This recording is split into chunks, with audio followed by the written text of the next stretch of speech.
ഓർമ്മയിൽ നിന്നും Johnson master എന്ന ഈ പരമ്പരയിൽ ഇനി നമ്മളോടൊപ്പം ചേരുന്നത് മലയാളികൾക്ക് വളരെ പ്രിയപ്പെട്ട ഒരു ഗായികയാണ്. മലയാളത്തിൽ മാത്രമല്ല അന്യഭാഷകളിലും ഒരുപാട് സൂപ്പർ ഹിറ്റ് ഗാനങ്ങൾ സമ്മാനിച്ചിട്ടുള്ള പ്രിയപ്പെട്ട ഗായിക, ജോൺസൺ മാസ്റ്ററുടെ പാട്ടുകൾ പാടിയിട്ടുള്ള ഒരു ഗായിക.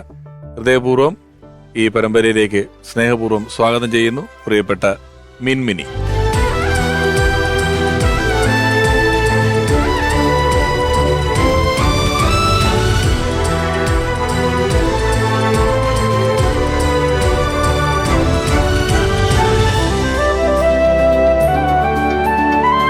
മിൻമിനി ചേച്ചിയും ഏതെങ്കിലും ഒരു പരിപാടിയിൽ കണ്ടിട്ട് കുറച്ചു നാളായി. ഇതിലേക്ക് വന്നതിൽ വളരെ സന്തോഷം. ജോൺസൺ മാഷോടൊപ്പം ആദ്യം പാടിയ പാട്ട് ഏതായിരുന്നു മിൻമിനി ചേച്ചി? ആദ്യമായിട്ട് പാട്ടാണ് പാടിയത്. ജോൺസേട്ടൻ ഇതാണ് മ്യൂസിക് ഡയറക്ടർ ജോൺസൺ എന്നൊന്നും അറിയാതെ അത് ഞാൻ ചെന്നൈയിൽ എത്തിയ ദിവസം രാജാ സാറിൻ്റെ വോയിസ് ടെസ്റ്റ് ഒക്കെ കഴിഞ്ഞു. അന്ന് തന്നെ രാജാ സാറിൻ്റെ ഒരു പാട്ട് പാടി.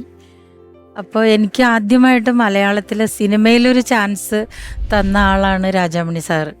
അപ്പോൾ സാറിൻ്റെ വീട് സാലിഗ്രാം തന്നെ ആയതുകൊണ്ട് ഞങ്ങളിവിടെ എത്തിയിട്ടുണ്ട് എന്ന് പറയാനായിട്ട് ഞങ്ങൾ രാജാ സാറിൻ്റെ റെക്കോർഡിങ് കഴിഞ്ഞിട്ട് കൂടെ ജയനങ്ങളും ഉണ്ടായിരുന്നു, നമ്മുടെ പാട്ട് പാടുന്ന ജയനങ്ങൾ.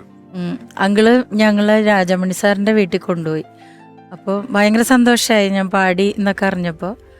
അപ്പോൾ പറഞ്ഞു, എന്നാൽ ഒരു കാര്യം ചെയ്യും, ഇപ്പം രാത്രി അരവിന്ദ് ഓഡിയോയിലൊരു പാട്ട് റെക്കോർഡ് ചെയ്യാനുണ്ട്, ജോൺസേട്ടനാണ് പാടുന്നത് കൂടെ എന്ന് പറഞ്ഞു. ശരി, ജോൺസേട്ടൻ എന്ന് പറഞ്ഞത് ഈ മ്യൂസിക് ഡയറക്ടർ ജോൺസൺ ആണ് എന്ന് ഗ്രഹിക്കാനുള്ള ഒരു അറിവൊന്നും എനിക്ക് അന്നില്ല. അല്ല, അന്ന് കൂടെ പാട്ടുകാരനായിട്ടാണോ പരിചയപ്പെടുത്തുന്നത്?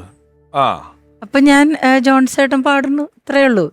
ജസ്റ്റ് അരവിന്ദ് ഓഡിയോയിലായിരുന്നു, വോയിസ് മിക്സിംഗ് ആയിരുന്നു അത്. അവിടെ ചെന്നു, ഞാൻ പാട്ടൊക്കെ എഴുതിയെടുത്തു. അടുപ്പൂതും പെരിയ മച്ച 5 വക കുളമ്പ് വച്ച, അങ്ങനെ ഒരു പാട്ടാണ്, ഒരു ഫോക്ക് സോങ് ആണ്. അപ്പോൾ അത് എഴുതിയെടുത്തു. അതിൻ്റെ മെയിൽ വെർഷൻ പാടാനായിട്ടൊരു ചേട്ടൻ വന്നു. കൂടെ കുറേ 2-3 പേരൊക്കെ കൂടെ ഉണ്ട്. ഭയങ്കര സ്പീഡിൽ വന്നു എൻ്റെ അടുത്ത് ഇങ്ങനെ, എന്താ മോളുടെ പേര് എന്ന് ചോദിച്ചു. മിനി എന്ന് പറഞ്ഞു. പാട്ട് എഴുതിയെടുത്തു. ഞാൻ പാട്ട് പഠിച്ചിരിക്കുകയാണ്.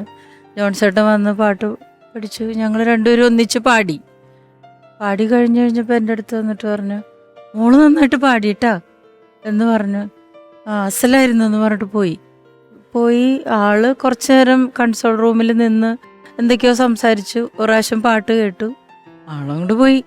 അത് കഴിഞ്ഞ് ഞാൻ എൻ്റെ ബാഗൊക്കെ എടുത്ത് ബുക്കൊക്കെ എടുത്ത് കൺസോൾ റൂമിൽ ചെന്നു. എന്നെയും പാട്ടൊക്കെ കേൾപ്പിച്ചു. അപ്പം രാജാമണി മാഷിന് മനസ്സിലായി എനിക്ക് ആളെ പിടികിട്ടിയിട്ടില്ല എന്നുള്ളപ്പം. നിനക്ക് ആ ആളെ മനസ്സിലായോ എന്ന് ചോദിച്ചപ്പോൾ ഞാൻ ഇല്ല, ജോൺസൺ ചേട്ടൻ എന്ന് പറഞ്ഞു. അതാണ് മ്യൂസിക് ഡയറക്ടർ.